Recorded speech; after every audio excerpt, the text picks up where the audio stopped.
nung nakaraang linggo po.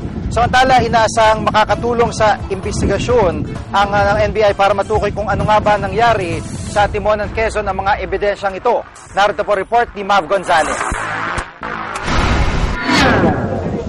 Mismo ang pinuno ng PNP Crime Lab na si Chief Superintendent Lisa Sabong ang nag-turnover ng mga ebidensya sa madugong engkwentro sa Timonan, Quezon sa mga tauhan ng NBI sa Camp Vicente Lim sa Calamba, Laguna kaninang tanghali. Naroon din si Danielito Lalusis, XO ng NBI Death Investigation Division.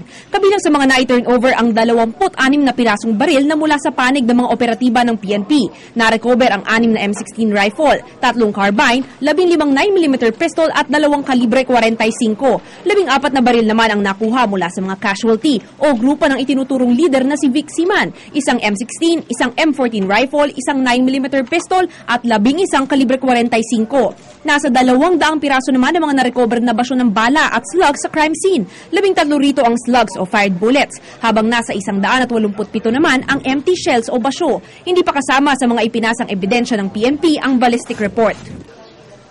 Ay, yung mga shells, ang slugs, na-encode na namin sa IBs. Ibig sabihin, nasa database na siya. At ito, dadalhin na namin sa NBI Manila. Well, napansin lang namin, wala doon yung mga armas pa ng mga sundalo. Ang alam namin ngayong araw na to, magsasabit na sila ng mga baril nila.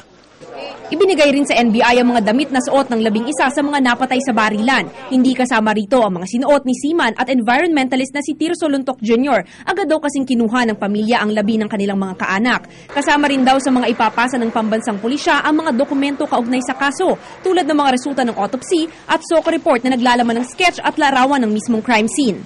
Mav Gonzalez, GMA News.